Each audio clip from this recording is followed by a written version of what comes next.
Apa, abang? Mainlah dekat sikit. Saya ni sibuk. Duk bersiap 27 hari bulan Julai. Tuan-tuan sedia maklum, 27 hari bulan Julai ni, hari membuang undi, pilihan raya yang pertama di dalam Persekutuan Tanah Melayu. Kalau sekiranya tuan-tuan dah daftar nama tuan-tuan sebagai pengundi, jangan lupa boleh mengundi calon-calon yang tuan-tuan suka.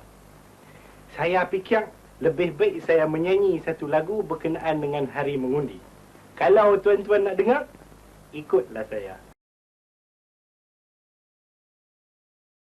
Hey yo, what's up guys, this is Abra313 here and today aku nak bincangkan tentang menurunkan had mengundi daripada 21 tahun kepada 18 tahun. And baru-baru ni, recently, in our parliament, our youth and sports minister YB Syed Saddiq has brought usul pindaan kepada Perlembagaan Persekutuan agar umur untuk mengundi diturunkan daripada 21 tahun kepada 18 tahun. And he has met various stakeholders and parties and he has did a process called known as the pre-parliamentary process, di mana dia telah mengendalikan consultation especially with the Attorney General of Malaysia, who is Tommy Thomas. Now the question is, why sekarang? Kenapa sekarang baru nak turunkan had mengundi daripada 21 tahun kepada 18 tahun? Padahal 95% of the countries around the world globally telah pun menurunkan had mengundi daripada 21 tahun kepada 18 tahun. Even so, there are even countries di mana usia untuk mengundi adalah pun pada usia 16 tahun juga. So how did the age of 21 years old come into play? How did it even exist? Well, it has to do with history. Sebab back in England, in the feudal times, masa medieval England dulu kan, kiranya seseorang itu hendak menjadi seorang satria ataupun a knight in England, dia kena berusia sekurang-kurangnya 21 tahun. Dan that 21 years old age is an age where you are considered to be an adult. Umur 21 tahun tu untuk menjadi seorang satria itu telah diaplikasikan dalam Perlembagaan Persekutuan Tanah Melayu. Sebab ketika itu Tunku Abdul Rahman, Perdana Menteri kita, our former Prime Minister, he went on a rombongan ke London untuk merangka Perlembagaan Persekutuan dengan pihak British. Dan rombongan ini telah menghadiri satu suruhanjaya, namanya adalah Suruhanjaya RI, yang dianggotai oleh 5 orang Commonwealth Nations people yang pakar dalam undang-undang lah, dan diterajui oleh seorang Hakim England di mana namanya adalah Lord William Reid. Apabila Perlembagaan Persekutuan itu sedang dirangkakan, mereka telah meletakkan had mengundi pada usia 21 tahun, dan sehingga ke hari inilah had usia mengundi adalah ditetapkan pada umur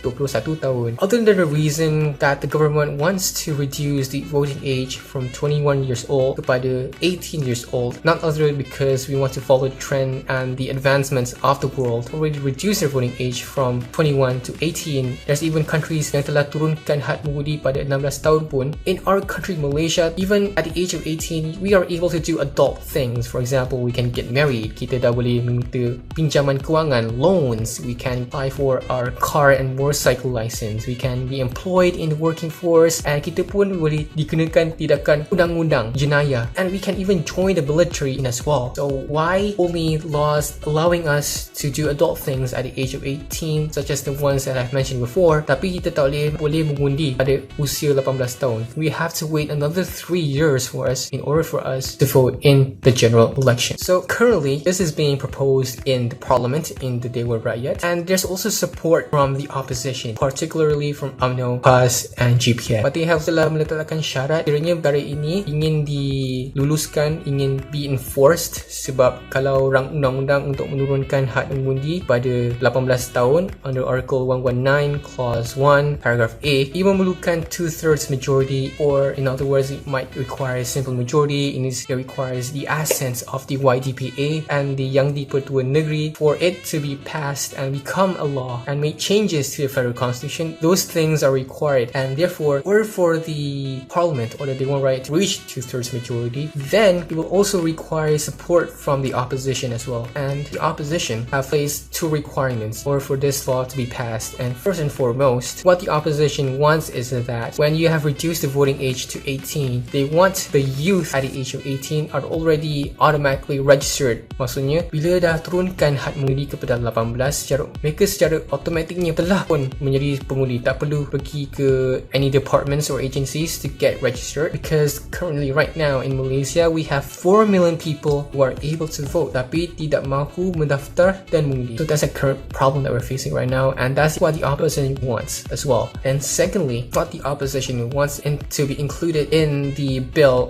or the RUU ataupun rang undang-undang is that secondly, they want the youth to also be eligible to become at 18 years old, you campaign and become a member of parliament. So at that very early age, jangan terkejut tau kalau pada umur 18 tahun dah habis SPM dan tiba-tiba dah jadi member of parliament, dan sudah berkempen dan sudah pergi jalan-jalan satu kampung untuk menyuarakan their thoughts and opinions and spreading their cause and fight in their respective political parties. So therefore, what I think about reducing the voting age as well as becoming a member of parliament, yes, there are certain people who say that it's not suitable because punya generasi golongan muda pada usia 18 tahun masih tidak matang dan mereka perlulah fokus kepada pendidikan terlebih dahulu, dan mereka senang terpengaruh dengan agenda propaganda politics. Antara sebab lain pula adalah golongan muda khawatiri berpolitics because politics sering dikaitkan dengan scandal, corruption, and as well as acceptance of bribery and graft. However, what I think about this is that the youth are able to vote at the age of 18. However, we must tekankan pendidikan civic dan kenegaraan di dalam jiwa golongan muda terlebih dahulu sebelum mereka terlibat dengan undi 18 tahun. Sama juga kiranya mereka mahu jadi seorang MP or